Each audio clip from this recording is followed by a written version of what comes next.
Okay, well, hello everyone, and welcome to this BiteSSSize Best Practice webinar presented by Scottish Student Sport.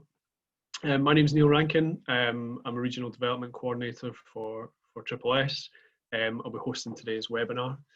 In the last 18 months, SSSize added sustainability as one of our key organisational values, and we've done a lot of work around this, and reducing our footprint and improving the sustainability of how we operate.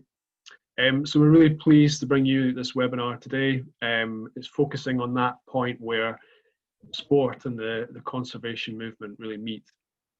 And we've seen a huge increase in artificial pitches in recent years. Seem to be everywhere, especially in countries where the sunshine is not always there to allow you to play on grass. But little is known about this and the environmental impacts of these pitches. So today we've got a really inspirational panel of experts to take us through the presentation, and then there'll be an opportunity for Q&A and discussions. Bit of housekeeping first of all. Feel free to use the chat function throughout the webinar. Feel free to put in your organisation, where you're calling in from, and just in general, use it to add any thoughts, rhetorical questions. If you've got any examples of best practice, then feel free to put that in the chat, and just make sure it's set to all panelists and attendees so everyone can see it. And there's also a questions function. So you can ask questions. If you type that into the question function, you'll see beside a question a little thumb as a like symbol. So if you think it's a worthwhile question, then make sure you hit the like button, and those most liked questions will rise to the top, and we'll be sure to ask them after the presentations. So over to our panel now. So we've got Maddie, Jerry and Bjorn here today joining us. Our first speaker is Maddie from Fidra, an environmental charity working to reduce plastic waste and chemical pollution in our seas, our beaches and the wider environment. Maddie's been working on projects for Fidra for the past 5 years, and will talk us through the pitching project and how universities, colleges, sports clubs and sports organisations can get involved. Then we'll hear from Jerry, who's the president of Chemo International. Chemo is a network of local councils and municipalities across Europe, working together for healthier and cleaner seas and beaches. And Jerry will take us through some of his experience in raising awareness of microplastic pollution, and give some examples in the projects that he's worked on, particularly in Sweden and the Netherlands. And last but not least, we have Bjorn he's a leading academic from the Centre of Sports Facilities and Technology at the Norwegian University of Science and Technology in Trondheim. Bjorn has worked extensively on artificial pitches and is currently leading a research project in Norway, so he'll share some insight from that. So as you can see in here, we have a great panel, so be sure to ask questions as you go along. So I heard on a podcast recently that if you get a question in your head and you don't get it out, then you can't concentrate on what you're listening to. So make sure to use the question function to get that question out of your head, and so you can keep focusing on the rest of the webinar. So I'll share my screen just now, and we'll first hear from Maddie. So I'm just going to bring that up.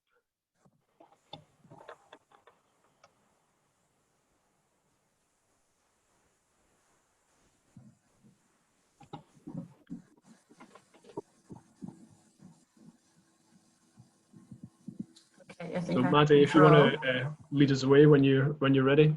Sure. There we go. Okay. Thank you so much for coming, everybody. Thanks, Neil, for the introduction. My name's Maddie Berg. I work for Fidra, and I'll tell you a little bit about Fidra. And I'm just going to give you a quick rundown of the sort of problem and some of the solutions, and also introduce you to our pitch-in project, which we actually work on together with Chemo International. So just to give you a quick introduction to how Fidra works, we work in quite a unique way, and we try to find sort of targeted projects where we can take a sort of real focused action on a specific environmental problem, but through working collaboratively with industry decision makers, for example. So I've put a few examples of our projects on the side here, and if you're interested in finding out more, please look at our website, fidra.org.uk. Particularly, you might be interested in the Great Nurdle Hunt, if you haven't heard of that already, which is a citizen science project looking at industrial plastic pellet pollution. We also have other projects that aren't plastic pollution focused, like salmon farming, the Best Fishes project. And we've been working on pitches now since 2018, and it's a project that I sort of set up.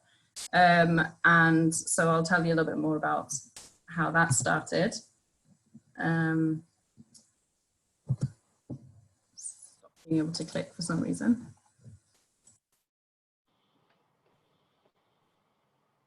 There we go. Hopefully it's not gone through too many.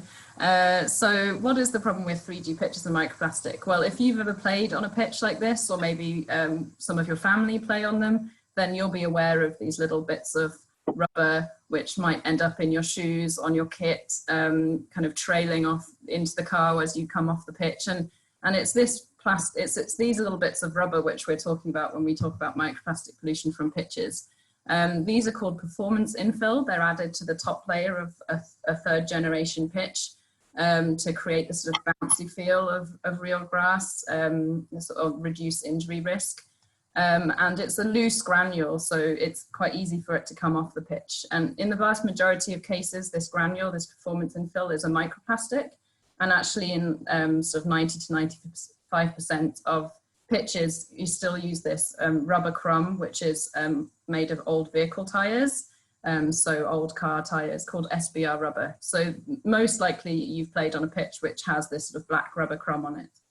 There are also other colors and shapes you might see of different materials like EPDM and TPE, which are also types of microplastic, and other kinds of material available like cork, which is an alternative I'll talk to you about later as well. Worth mentioning here as well is that you do also get some of the sort of yarn, the actual grass coming off, and you might have seen that coming off on your boots as well. In our project, we focus mostly on the infill because proportionately it's a much bigger source of microplastic. But I think, as Bjorn will mention in his talk later, you do also get lots of this yarn coming off the pitch, and that's another problem to be tackled separately as well, or in addition. So how is the microplastic leaving the pitch, and how much? Oh, I clicked twice, sorry. Technological issues. So we know that on average, each pitch, you have to top up the pitch with infill each year to kind of keep the quality of the surface up. And about 1 to 5 tons of microplastic is thought to be added to sort of individual pitches, but it's not clear exactly where all of that missing infill goes. Some of the different pathways that this infills might be escaping is that it can get washed away with rainwater, it can build up in the local environments, it can exit the pitch during maintenance activities.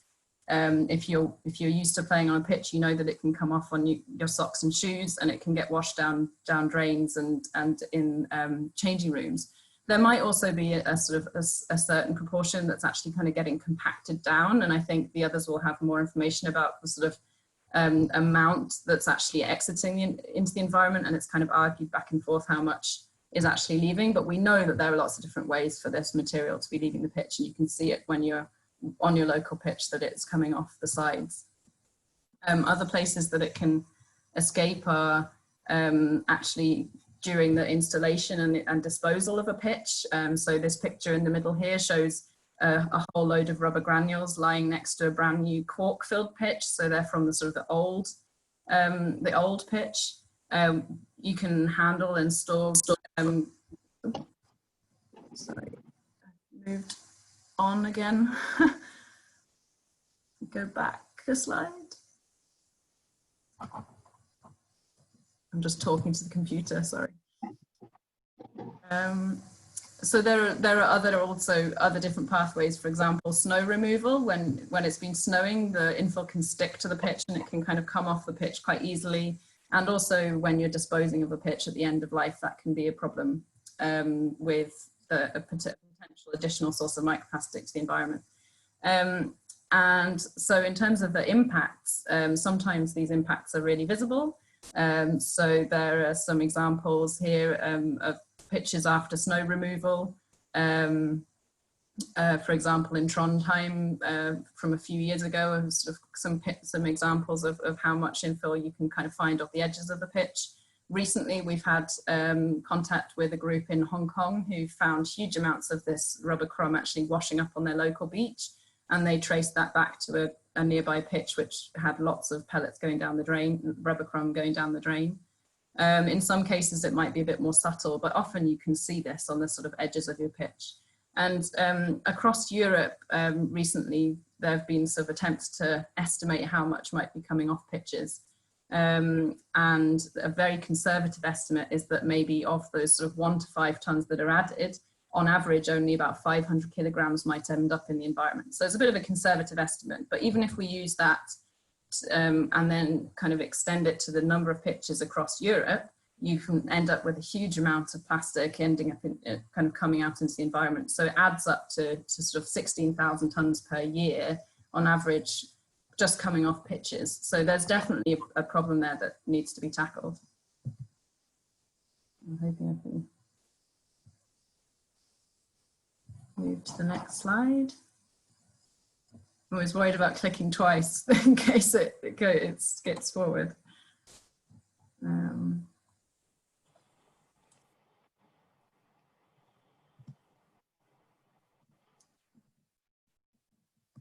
Yeah. So in terms of impacts, why are we worried about microplastics in the environment at all? Well, one of the main issues is that microplastic, once it's in the environment, doesn't go away, it doesn't break down, and it can build up. And in the case of microplastic from pitches, we know that these can build up, particularly in nearby soil and waterways. There are studies that show that this can have an impact on nearby plant growth in the soils. Earthworms have been shown to be affected by these micro rubbers. Here's a picture of the earthworms near our local pitch that I took, covered in rubber crumb. The SBR has been found in the stomachs of fish in nearby rivers. And we also know that this sort of, particularly the SBR rubber crumb, has a range of different chemicals in it that, in addition to the rubber itself, which can leach out once they're in the environment. So for example, zinc has been shown to leach from rubber crumb to quantities that are actually sort of harming the local soils and higher than is a sort of acceptable from an environmental perspective. So so those are the sort of, that's a very quick rundown of the problem itself. So what can we actually do to tackle this? And I think at Fidra, we've been keen to kind of highlight that everyone in the pitch community, from sort of industry to the people using the pitch, can take some action to reduce this. Although there's clearly some ways of doing this that are more effective than others. So we have a kind of a hierarchy to follow. So firstly, it's obviously best if you're not using microplastic at all. Going microplastic free is the best way to stop the pollution. If that's not an option at the moment, then there are ways to use barriers to minimize that loss. And even if you don't have any real control over the sort of barriers that are in place on your pitch, there are still things that you can do to change your behavior to reduce the amount of microplastic. So move on. There we go. So for example, if you are planning a pitch, you might even have an option to opt for a natural grass pitch instead of artificial. That might be an option for your community. There are infill-free pitches that are available that have been used successfully in community pitches. There are alternative infills, as I already mentioned. So instead of using a microplastic infill, there are options like coconut husk, cork, walnut shell, olive stone, which I think Bjorn will mention a little bit more detail as well. So there are lots of alternatives. And actually across in the European Chemicals Agency, there's currently a sort of discussion around whether or not to ban microplastic infill entirely. So it might be that you'd be kind of staying ahead of legislation to some extent to kind of keep that, to sort of switch to alternative materials. And there are ways you can use barriers to minimize loss using physical barriers like kickboards, installing trays, including filters and drains. Even when during the design, choosing a good quality turf is a good start, because that will reduce the amount of infill coming off the pitch. And then even if you don't have any control over any of those, there are different ways you can change your behavior to reduce loss. So if you're using a pitch, simple things like brushing off your boots and using the stamp off trays that are available will reduce the amount of plastic coming off the pitch.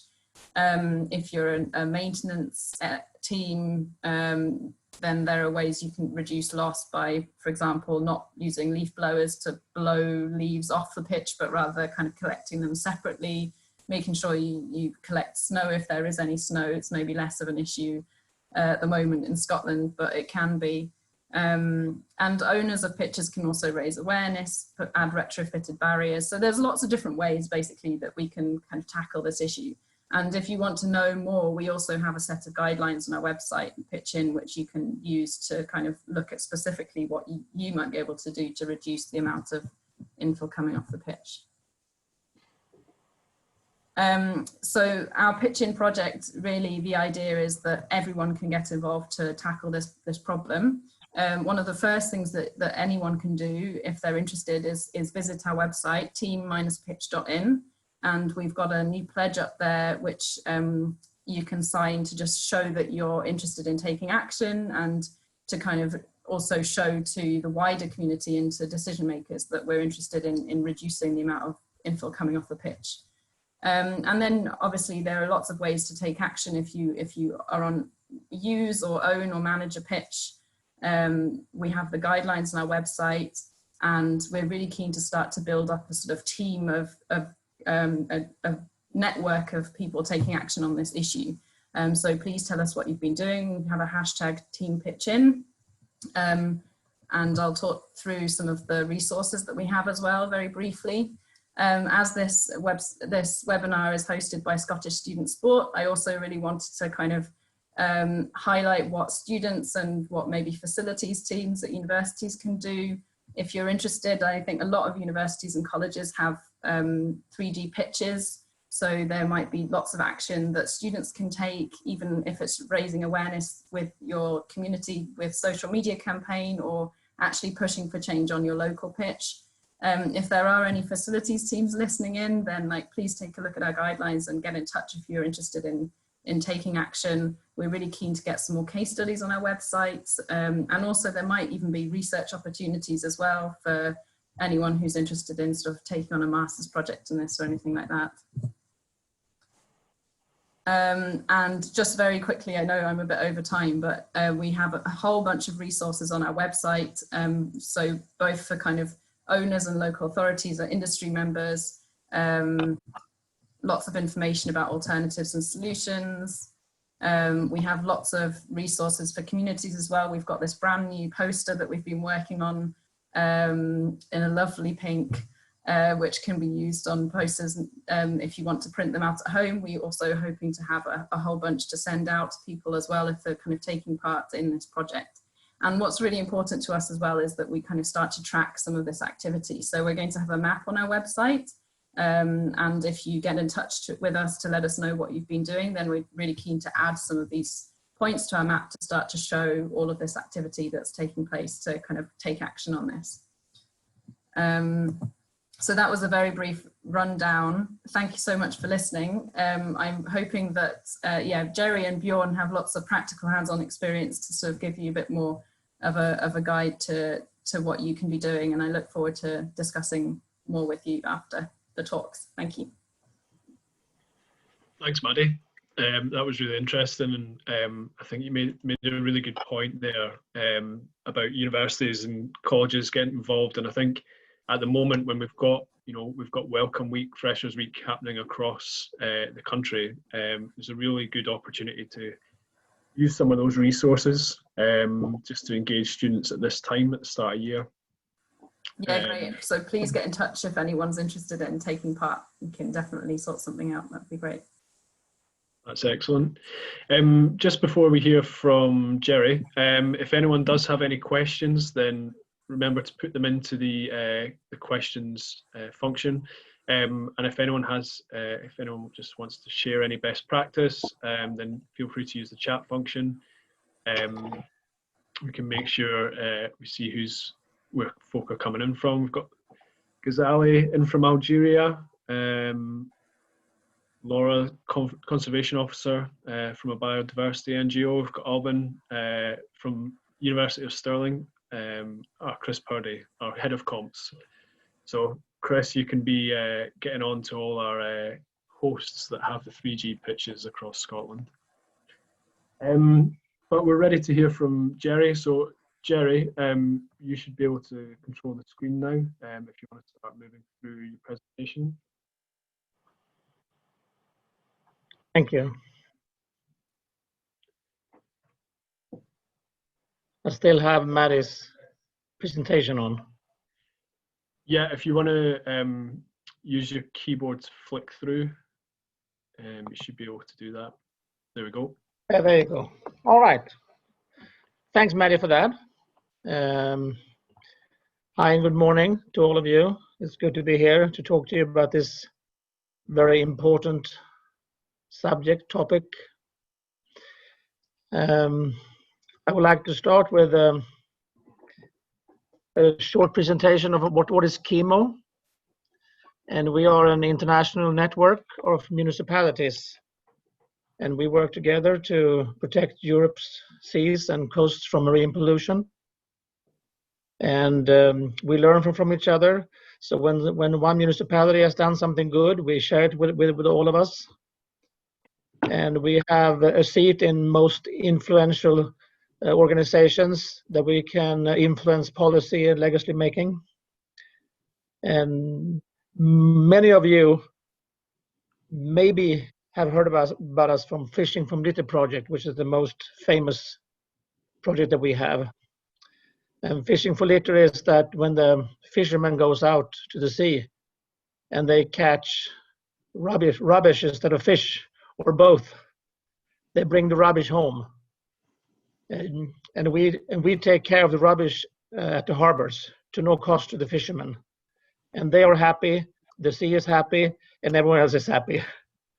If this is not done, they will dump the garbage back into the sea. We are representing more than 5 million people in 8 countries. And we have made resolutions over the last 5 years in many areas. And point number C is the microplastic pollution from artificial grass sport fields, 2018. And before that, we have worked on the topic for 5 or 6 more years. And this is our action areas as chemo, marine litter, maritime safety and pollution, dumping at sea, and so forth. And many of these areas are not covered by any other organization. It's very interesting to know about these hazardous substances, for example. But that is not my issue today. So we have a chemo resolution on artificial grass that we have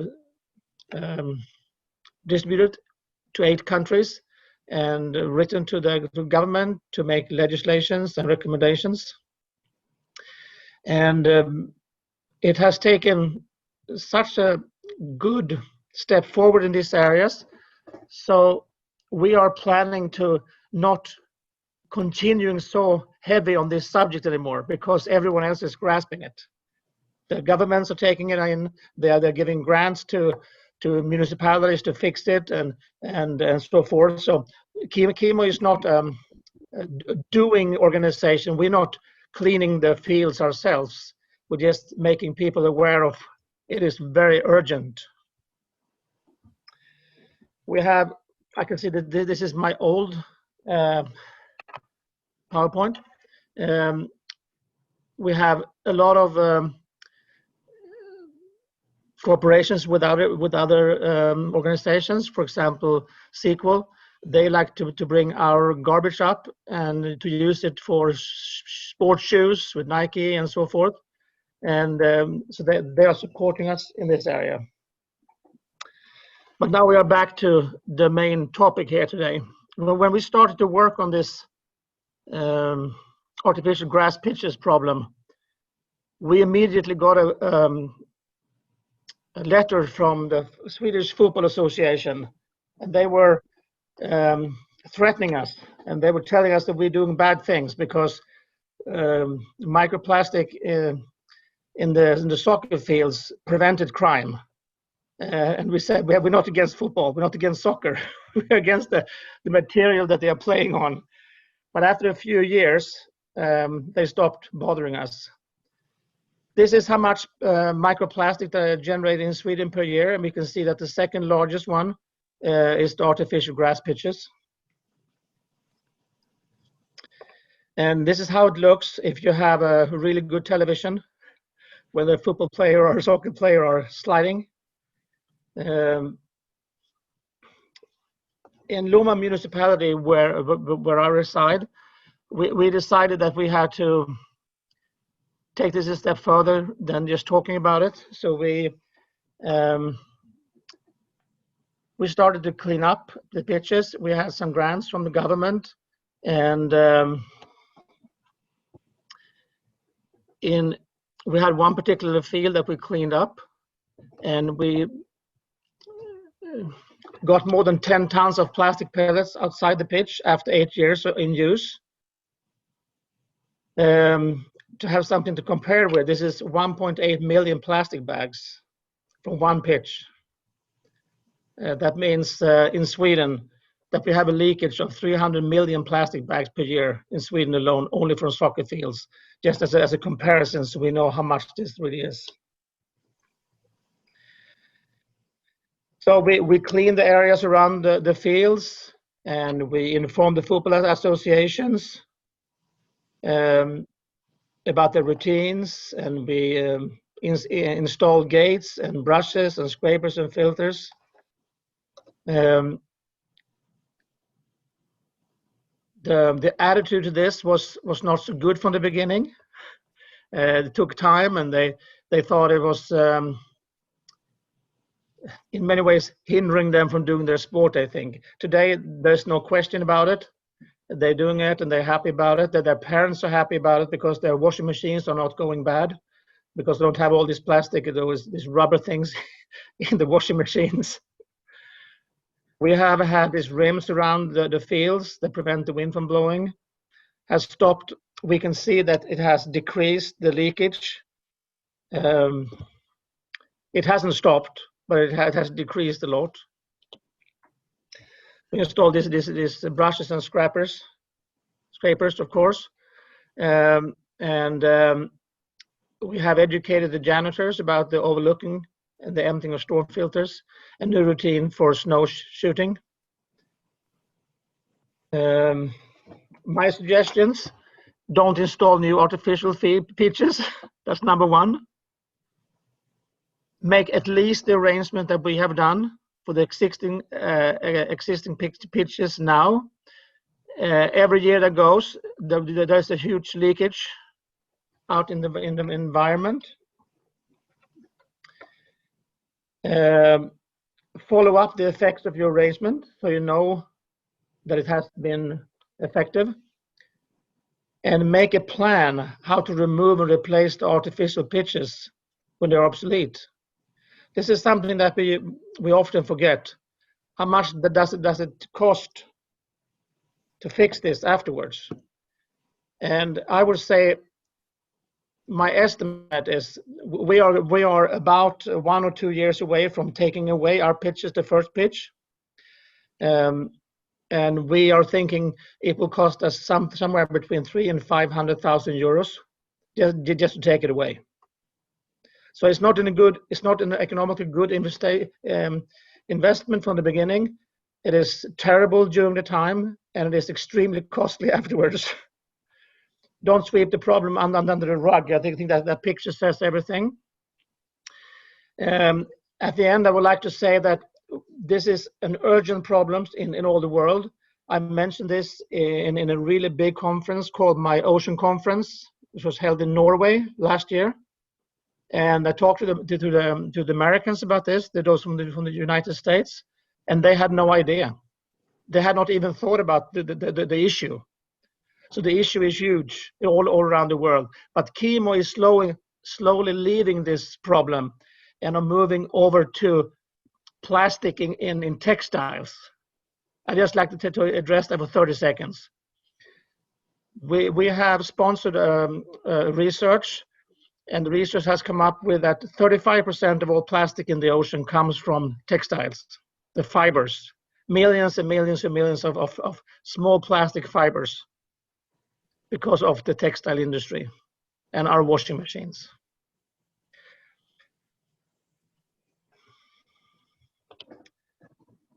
These cords, in Sweden, they are called multi-arenas, or they are glued pellets together, and when you use them, they tear apart and leak the same way as the artificial fields do. Thanks for listening. Well, thanks very much, Jerry. That's fascinating. Some really interesting statistics in there, and that figure that you got of it was 10 tons lost over 8 years is just astonishing. And obviously, there's a cost to that that people should be aware of. So thanks very much for that. We'll move on to Bjorn just as the last part of the presentation. There's a few questions coming in, some really interesting ones, and we'll come on to them. But just a reminder, if anyone does want to ask a question at the end, then pop it into the question function or into the chat function, and we'll make sure that we get through them. But just for now, Bjorn, I'll hand over to you. You should be able to control the screen now and work through your part of the presentation. Thank you, Jerry. I will try to move on. I'm Bjørn Aas from Norwegian University of Science and Technology, and I'm working at the Center for Sports Facilities and Technology in Trondheim, Norway. We are running a project on artificial turf, and it's funded by some Norwegian regions, the Ministry of Culture and the Football Association and the university. And the aim of this project was to identify systems where we can supposed to reduce the pollution and maybe also reduce the impact of the waste when this should be disposed in the future. So let's see how this goes.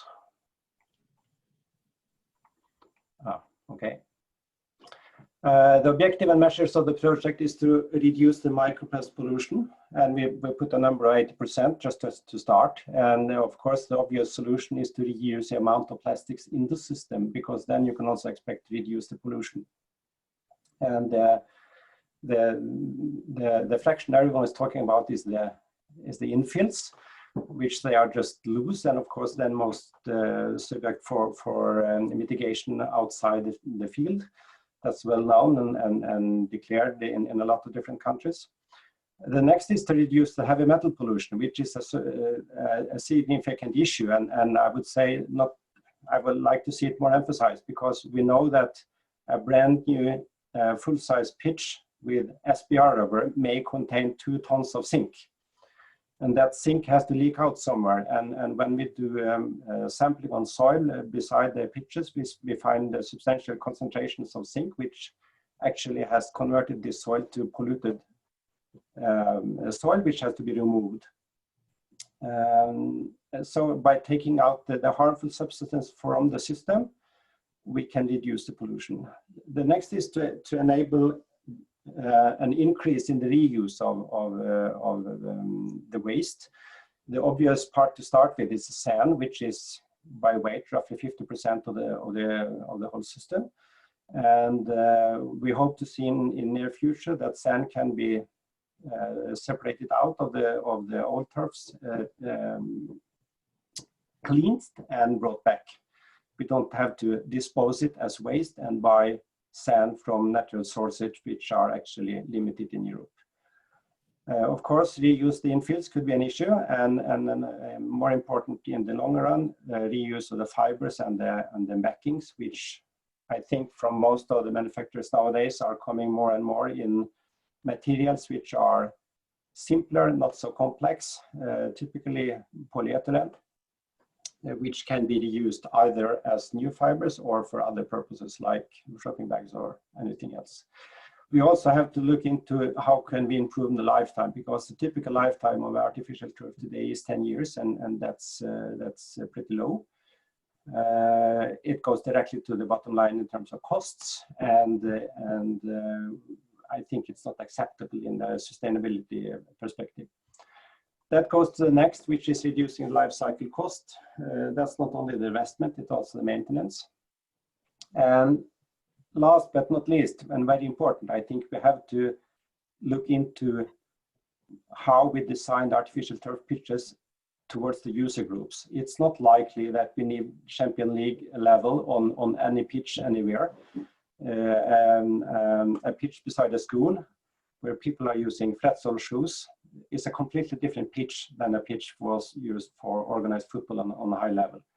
That's not very clear in the market, and I have seen many pitches described in tenders as FIFA quality, pro quality, and that doesn't sound very smart.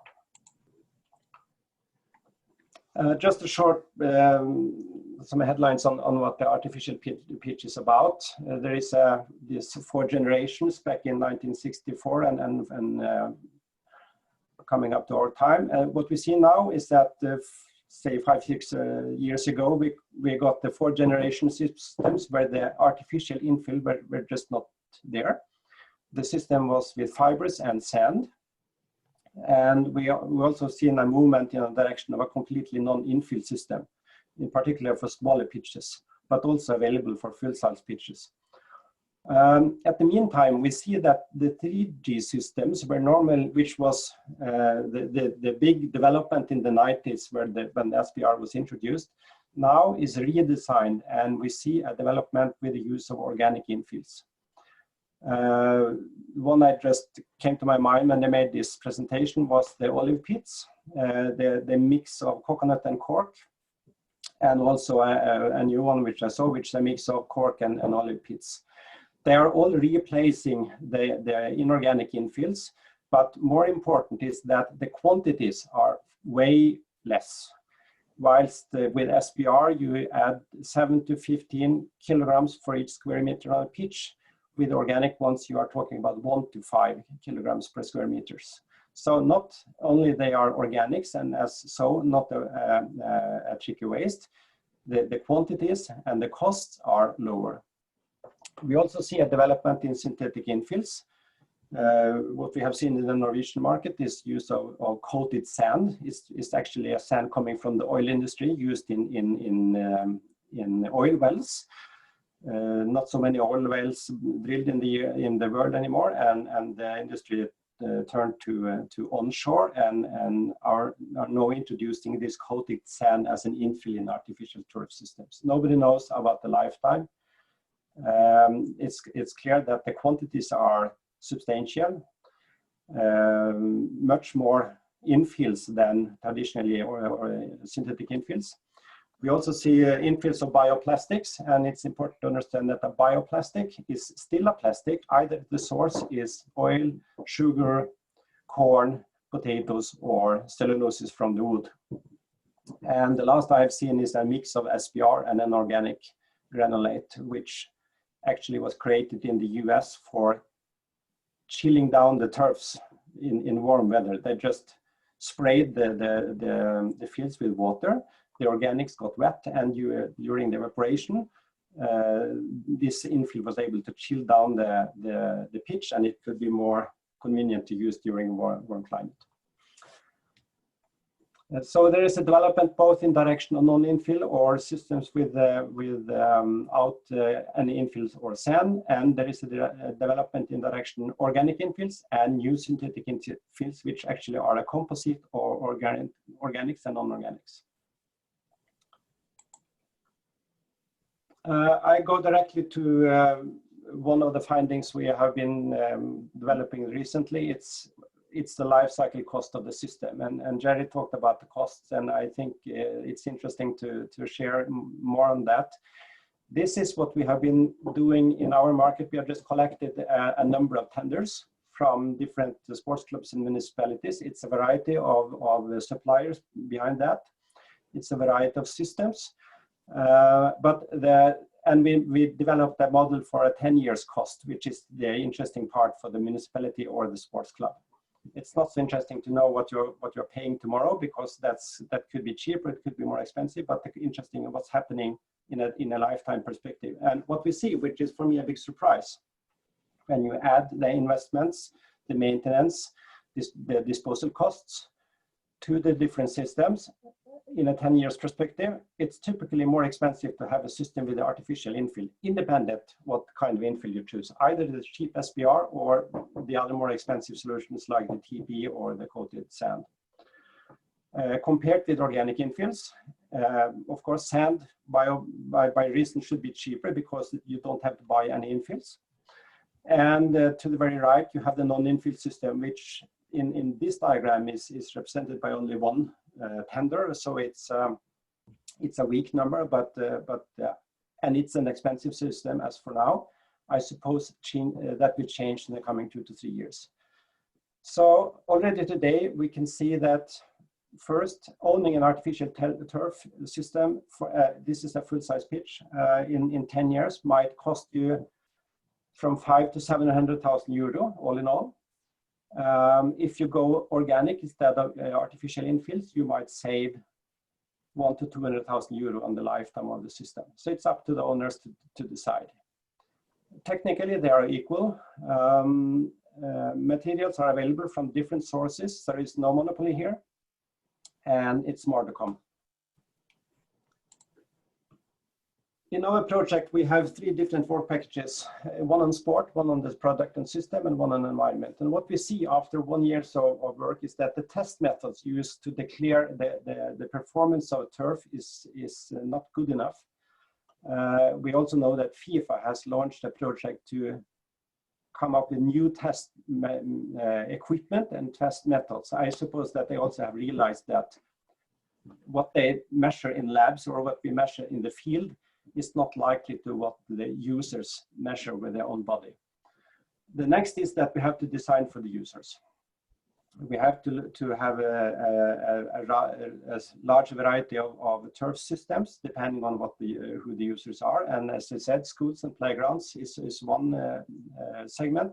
Match arenas is completely different. Then it's about the system, and then we have to look into the whole system. The artificial turf discussion has been very much about the infills, and that's important because they are the big and polluting fraction of it. But performance-wise and cost-wise, we have to look at the system, which is the pad, the turf, and the infill.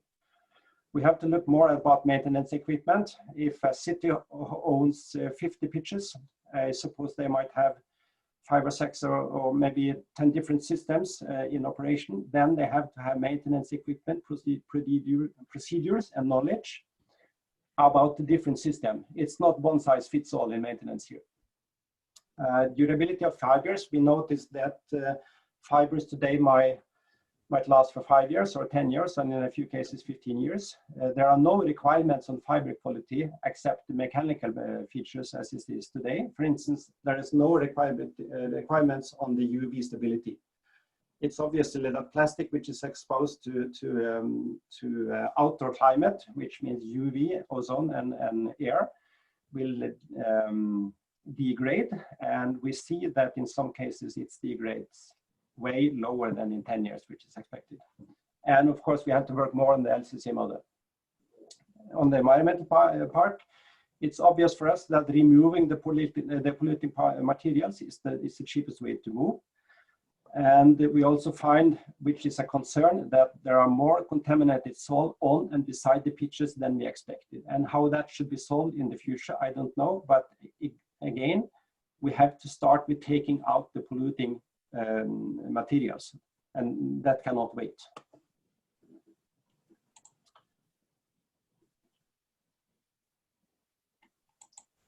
The next and my last slide is about the fibers. Oh, sorry. Now it will move quite fast here. How can I go back?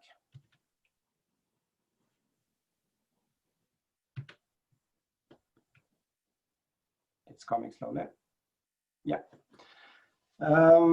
What we have seen is that fiber loss is kind of one of the elephants in the room, and there are so many weak fiber qualities in the market.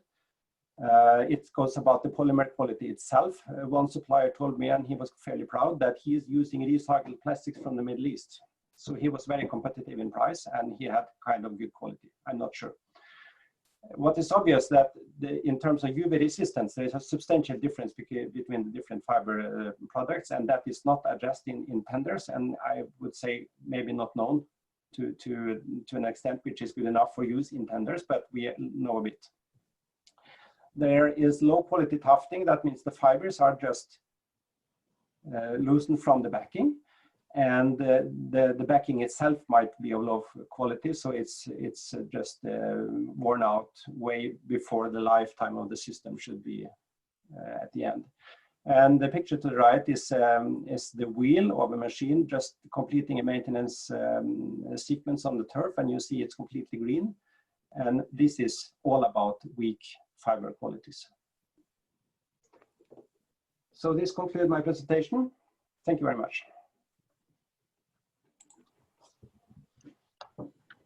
Thanks very much, Bjorn. And what I'll do is I'll just stop sharing the presentation for now, so we'll see our faces again. There we are. So thanks to all of you. There was some really, really interesting stuff in there, and it's great to see that there's a lot of research in adding value to the campaigns that you're running, and it's good to hear that some of these campaigns are starting to move forward and really make a difference. So there's a few questions come in, which is great to see. Have a quick look. There's one from Scott here. So how do the alternatives, for example, walnut, coconut husk, etc., compare in terms of which is the lowest environmental impact and which is the most affordable alternative? So that's maybe one for yourself, Bjorn or Maddie. Yeah, if I can start, I would say that my diagram showing LCC is maybe one of the answers. So cost-wise and technical-wise and performance-wise, I think it's cheaper to use an organic infill. Regarding environmental impact, I think it's quite obvious that an organic infill might be composted if it's by reason brought outside the pitch, and that's like any other grass or tree or organic fragments, so I'm not so concerned about that. Of course, we have to be sure that we are not introducing other chemical substances come with this source, being it from the walnuts or from the coconuts or from the cork, but that's a matter of just analyzing the products. So I would say less environmental impact and less cost. Yeah, and just to add to that, something that we've been looking into in a bit more detail recently, just to kind of understand a bit more about the different alternatives that are available. And I think it's worth noting as well, materials like cork, which have been used for a while now on artificial pitches, that cork has a really positive environmental impact relative to other sort of production, because it's a really sustainable industry. So the way that cork is grown is that it's harvested from the bark of the trees. So it encourages trees to be grown. It's a really important economic income for sort of rural areas of Spain and Portugal. So that's a really important one. What I would note is as well is that I think do take a look at the different alternatives. Some of them might be better for certain climates, for example. So I know that I think there have been some issues with cork in really wet environments, so it might not be the best for Scotland, although it depends on what kind of cork you're using as well. So maybe just take it sort of, so I think in terms of technical performance, there are sort of potentially options that might be better for certain environments, although I think that there are lots of different availabilities. So for example, I think in Norway, Bjorn, you probably know more, but the olive stones have been working really well, for example, in the cold winters. So that's something else to take into account. But generally, these materials are often waste products from other materials. So for example, olive pits, they're not used in anything else, but we're using a lot of olives. So it's a waste product. And also we've been discussing with lots of organizations saying that with lots of alternative infill manufacturers who do say that there aren't any other pesticides or anything that are used on these products. So they tend to be pretty low in terms of the chemical load if you compare them across the different infills as well. So they're a positive option in general. That's great. And just in terms of some of these, the alternative options, and thinking about the FIFA certifications for pitches, are these pitches at that standard for FIFA qualifications, or is this more kind of based on a more nationalized certification? I can maybe start with what I know, and then if you guys have more detailed knowledge. So what I understand is that it's the system that's certified rather than the infill itself. So you need to look at the whole system. And I think there have definitely been FIFA certified cork pitches. That's the most common alternative that's been used in Europe. A lot of these infills have been used in the US, but they don't tend to use FIFA certification quite as much. So some of them haven't been, so the infills haven't necessarily been certified in a system because of their use in other places. So I don't know all the stats on all the different alternatives, but what's often needed in these with alternative infills is that you use a shock pad underneath the pitch as well, which, as Bjorn I think highlights in his diagram and his use, actually it can be sometimes a bit more expensive at the start of the pitch, but over the lifespan of the pitch, it's proven to be quite a cost-effective way of actually reducing the overall cost of maintenance. So I think if you include a shock pad and then have that material, then there's potential for these pitches to reach the right standard, but they haven't always necessarily been kind of put in place and tested to FIFA standard yet. But I think that there is more sort of coming just because they're quite new products as well. So it's the system itself that's tested rather than the infill. Bjorn, do you have anything else to add about that? Or? No, I just some details. FIFA decided a couple of years ago that they would not certify any non-infill systems whatsoever. That means if you have nothing at all or only sand, they will not approve it, whatever performance numbers which are coming from the tests. So that was just a decision for them. On the other side, we have a European standard, which is approved in the EU and Norway. And in more countries, I learned that the standard is the reference for the tenders more than the FIFA certificates. So that's I would say a national question and decision to take, and it's also a challenge for the football associations, of course, if they want to move rather more against the standards or they want to stick to their own certification procedures. The problem with the traditional way is that you will never get a FIFA certificate unless you pay a license to FIFA. And that means you are making a closed market where you are only approved to have a certificate if you are a licensed supplier. So you have to buy your own certificate, and that might not be a healthy business in the long run. And of course, it's block any development, because unless you can buy the fee to FIFA, you will not be in position to do any certification procedures. Regarding the new organic infills, to my knowledge, cork is certified to the highest levels. I'm not sure if the other ones are certified higher than level 2, which is FIFA quality. But again, for most of the pitches, that's not an issue, because we are talking about kids and youth and low-level football, and why should we bother with these expensive certification procedures and expensive products when we are not able to detect any performance measures, which is important when you are 12 years and playing football. So we have to refine the requirement against the users, not only look for the high international level as the frame for buying artificial pitch systems. Thanks for answering those questions there. Noticed Jerry dropped off. He did mention to us before we started that he does have another meeting, so he says thank you to everyone, and he'll be able to take any questions if you want to get in touch with him directly. We've got about 10 minutes left, so there's a couple more questions that have come in here. There's one from Ailey, who's she's actually the sports president at Strathclyde University in Glasgow. She says, we're looking into getting a new pitch, but would like to lead in sustainability. So what might be a good route to go down? So I guess those kind of first steps and really kind of building momentum and building a more sustainable version of sport, I guess, if there's any advice there.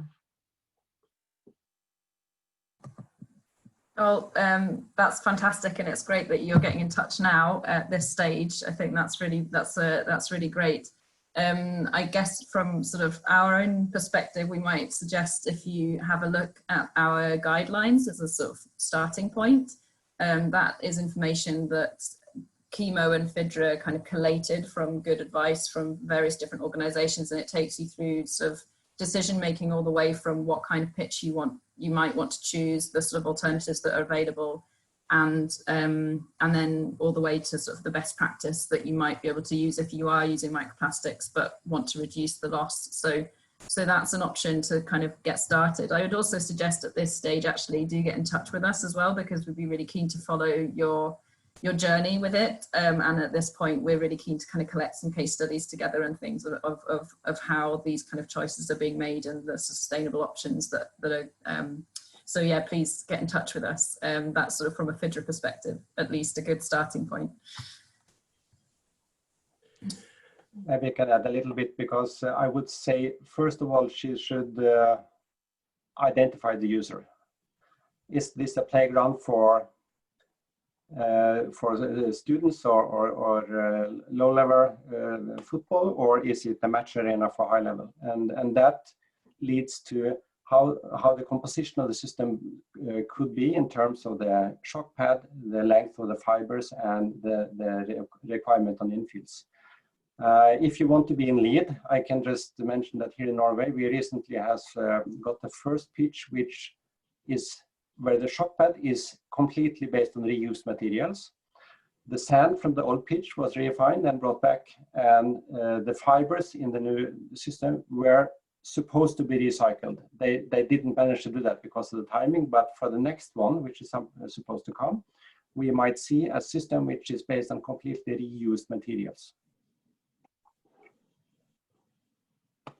That's great. So that's some really good advice, Ailey, and I know that there'll be a number of our member institutions in Scotland, and I know there's a few on from across the UK here. So if you are looking to kind of begin that sustainability journey, particularly around building new facilities, then get in touch with Maddie, and she'll be able to support you and track that kind of campaign and keep an eye on how you're getting on. So thanks for answering that question. Just a couple more, conscious of the time. There was one question. Yeah, so has there been any research done around the instances of injuries on pitches using alternative to cork? Because I know that that has been an issue with, especially at the kind of elite level of football and rugby, and the injuries that have occurred on artificial pitches. Is there any kind of research in regards to injuries on these alternative pitches? There maybe isn't. I can at least give an indication, and that this is not very clear. And there is no sign that you are more likely to be injured on an artificial turf than on a grass pitch, and there is no sign that one kind of pitch system might be more tricky for you than the other. So, and that came immediately up when organic infields were introduced, that we see a lot more injuries. I think one of the reasons, because somebody has experienced that, might be that the composition of the system is not proper. That means the shock pad thickness and property, the fiber length and the property of the infields. it's not put together in the best way. But this is a complicated field of research, and it's not too much done there.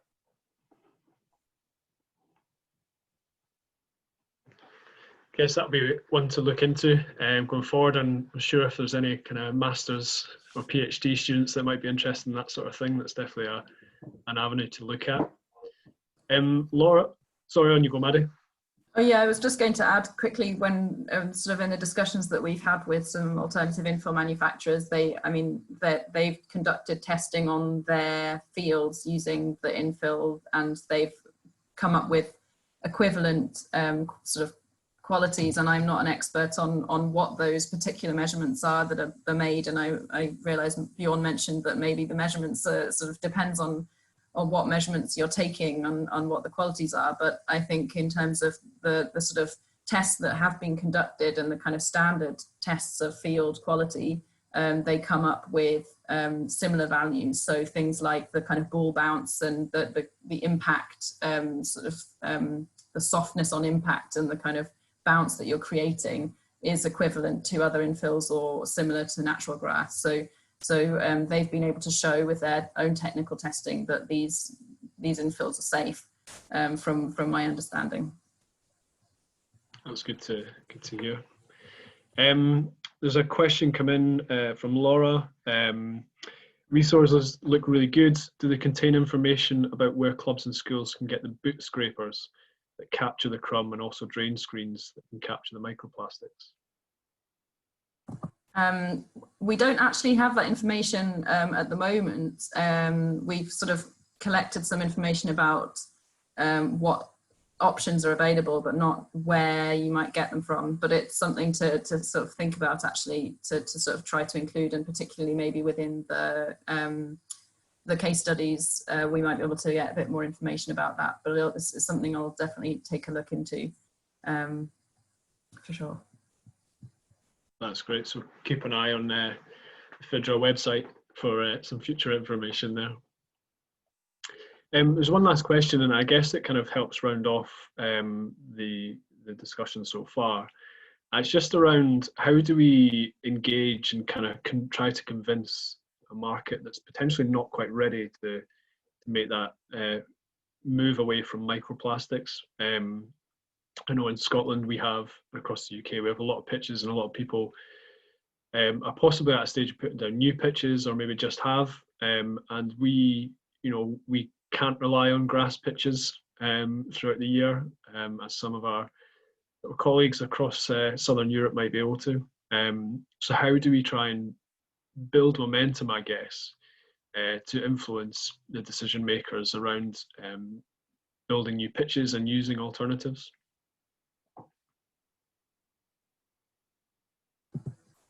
Should I start there?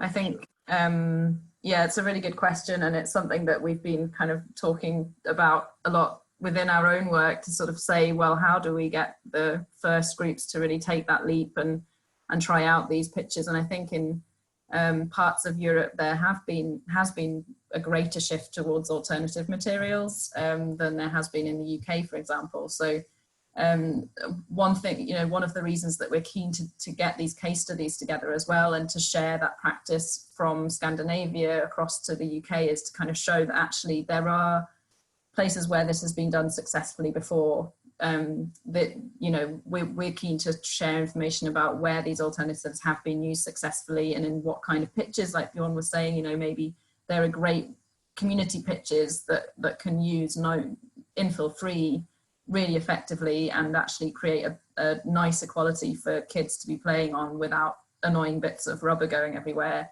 which wouldn't necessarily be suitable for a really high level match and things like that. So it's really, I think from my perspective, it's about sharing that information about where things have been used successfully. And I think, I don't know, from our perspective, I wonder whether universities are a really good place for that to be happening initially, because you have the opportunity there maybe to do some monitoring, to really kind of see the success of the pitches and get a bit of information about it.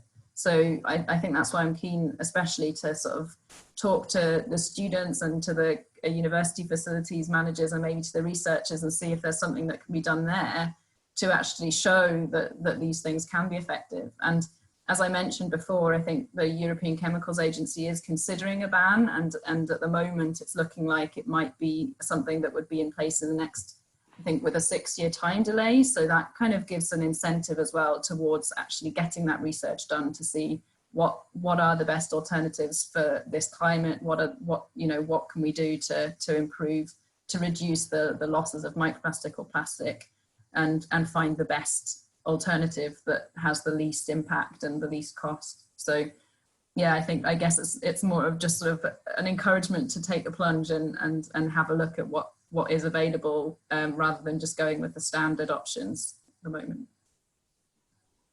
Some great advice there. Bjorn, and I guess just from a research perspective, if people are looking to invest, if we've got colleges and universities looking to invest in the research side of this, what are those kind of first steps, and how can what are some of your recommendations from your experience in engaging and beginning these kind of research projects? Yeah, there is, of course, this is a huge field, and there are a lot of aspects which you can approach. What we are doing here in Norway now is, first of all, there is actually a kind of a competition out organized by the government on who is able to establish the best value chain for disposal of old turf, and that goes from the pickup on the field and transport and then processing. So that's one thing.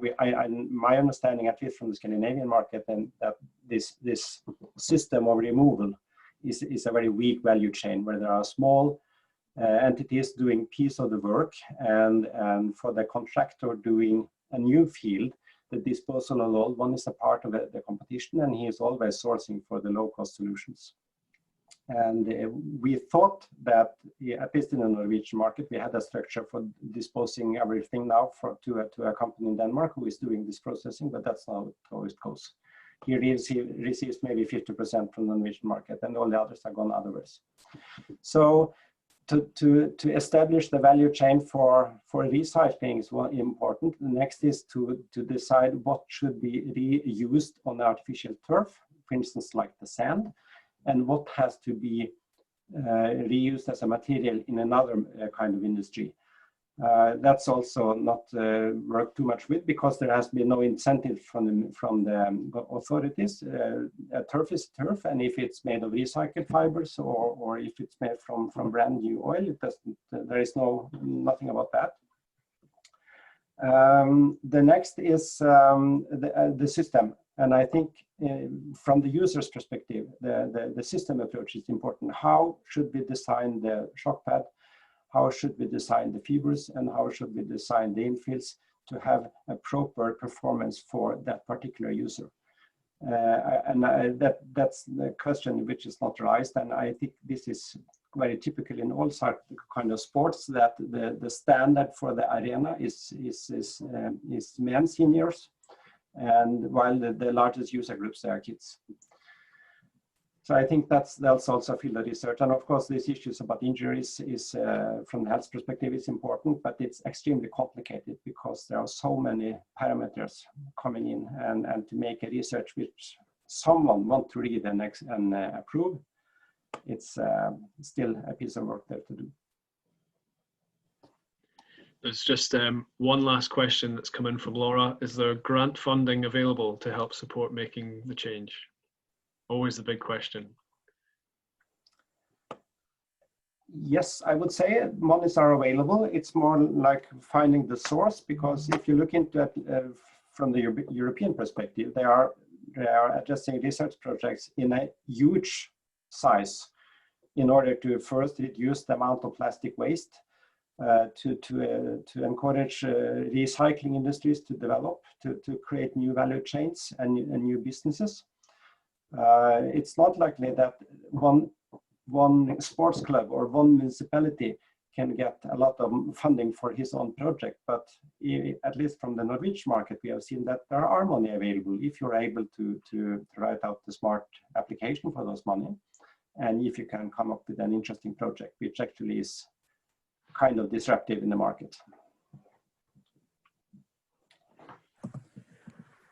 Yeah, that's great to know, actually, in terms of sort of getting involved with those research projects, that there might be money available there. In terms of pitches in general and sort of retrofitting and things like that, I think in our discussions across the UK or across Scotland, that is a hurdle that we've come across. And from what we understand, I mean, firstly, I guess it's to say artificial pitches are not a low budget option. They're quite expensive anyway. And if you kind of compare the cost of a total system and a total artificial pitch system, then as Bjorn has been highlighting, actually using alternatives aren't necessarily going to be a higher cost option. It's just a matter of making that choice at the start. Sometimes you struggle to get funds for sort of during the maintenance and the kind of use of the phase of the pitch, but actually on refurbishment, there should be opportunities in the refurbishment cycle to make these changes, which are incorporated into the standard budget of a pitch. So because a pitch will last on average about 8 to 10 years, and then it needs to be replaced. So if you have got a pitch, for example, at your university, then there will be a certain amount of budget for it to be replaced, hopefully. Obviously, that's not always the case, which is unfortunate. And for sort of community pitches where maybe it's been, I don't know, fundraised, then you can often have issues with in terms of sort of maintenance costs and then replacement and things like that. So, but it should really be incorporated into the initial thinking of the pitch, because they're not cheap to run and to replace. So overall, we hope that actually you're not looking at a huge amount of increased cost, but then if there are these small projects, then that's where you might be looking to find additional funds, and that can be a struggle, I think. Something, again, we'll probably be looking into as we build up our case studies on how people have managed to find funds for any small changes and things like that. Excellent. Yeah, and some good points there. It's good to hear that there is funding available, but important to be sustainable in where the funding comes from and how that's managed over the potentially 10-year lifetime of that pitch. So really good insight there. Well, there's no more questions. So it's left to me to say thank you to yourself, Maddie, and Bjorn, and also thanks to Jerry. I know he had to come off the call a bit earlier, but thanks to you all for the presentations and taking time to answer some questions. The presentation and the video will be available on our website at scottishstudentsport.com. And if anyone wants to get in touch, we'll be able to share contact details, and we'll put all the website links on our website as well. So that's everything for today. So thank you to everyone that's attended, and for all the questions and the comments. We hope that this has helped educate everyone a little bit more on the impacts of the pitches, but also the alternatives that are available. And we hope to hear of some great case studies from the student sports sector in the future years to come. So thanks everyone. Have a great rest of your Friday, and have a great weekend. Thank you so much. Thank you very much. Thank you.